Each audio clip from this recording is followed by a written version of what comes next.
Hi guys. तो आज हम पढ़ने वाले हैं क्लास 12th का चैप्टर नंबर फर्स्ट का most important topic unit cell. तो यूनिट सेल क्या होता है, सबसे पहले हम ये जानेंगे कि यूनिट सेल क्या होता है। बहुत ही इम्पॉर्टेंट टॉपिक है ये क्लास 12th के पर्सपेक्टिव से। तो सबसे पहले हम डेफिनेशन को देख लेते हैं। Unit cell is the smallest portion of a crystal lattice which repeated in different direction generate the entire lattice. तो यूनिट सेल क्या होता है, किसी भी क्रिस्टल लैटिस का। क्रिस्टल लैटिस क्या होता है, क्रिस्टल लैटिस हमारा एटम्स का अरेंजमेंट होता है।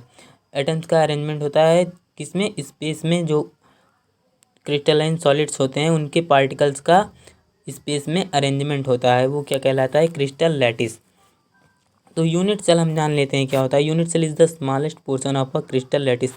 किसी भी क्रिस्टल लैटिस का ये सबसे छोटा वाला पार्ट होता है। क्या होता है दोस्तों, किसी भी क्रिस्टल लैटिस का ये सबसे छोटा वाला पार्ट होता है, जिसके बार बार रिपीट करने से क्या बनता है, हमारा पूरा एक क्रिस्टल लैटिस बनता है। तो सबसे पहले बहुत ही ध्यान से समझना थी।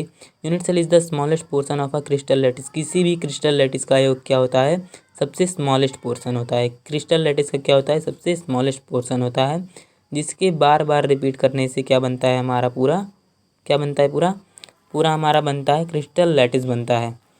यूनिट सेल हमारा सबसे छोटा वाला पार्ट होता है, सबसे छोटा वाला पार्ट होता है, जिसके बार बार रिपीट करने से पूरा हमारा क्या बनता है, क्रिस्टल लैटिस बनता है। तो आई होप आपको समझ में आ गया होगा क्या होता है यूनिट सेल। यूनिट सेल हमारा smallest portion of crystal lattice होता है, सबसे छोटा वाला भाग होता है किसी भी क्रिस्टल लैटिस का, जिसका बार बार रिपीट करने से पूरा हमारा क्या बनता है, एक क्रिस्टल लैटिस बनता है। तो आगे वाली स्लाइड देख लेते हैं। तो एक बार अच्छे से आप इसे नोट कर लीजिए कहीं, आपको वीडियो को पॉज करके।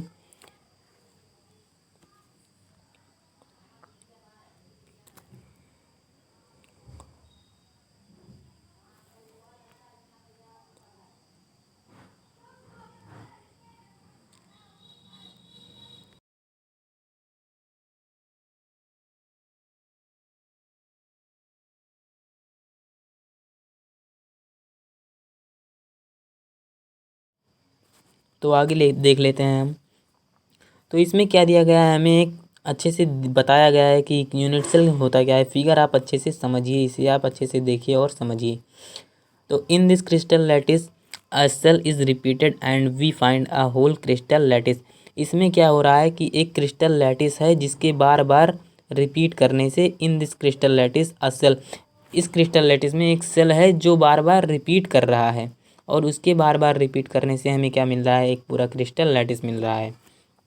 तो देख लीजिए फिगर में अच्छे से दिखाया गया है आपको। जो ग्रीन वाला पोर्शन है ये हमारा एक यूनिट सेल है, ये बार बार रिपीट कर रहा है, इसमें बार बार रिपीट कर रहा है, और बार बार रिपीट करने से हमें क्या मिल रहा है, एक क्रिस्टल लैटिस मिल रहा है। और ये यूनिट सेल हमारा दिया गया है ये। और क्रिस्टल पॉइंट होता है, क्रिस्टल पॉइंट हमें क्या बताता है, एवरी पॉइंट पर हमारा एक एटम होता है या मॉलिक्यूल होता है या एक आयन भी हो सकता है।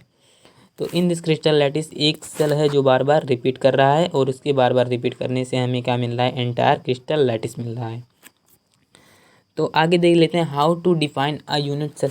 कैसे हम डिफाइन करते हैं एक क्रिस्टल यूनिट सेल को, एक यूनिट सेल को हम कैसे डिफाइन करते हैं। तो इसे हम देख लेते हैं।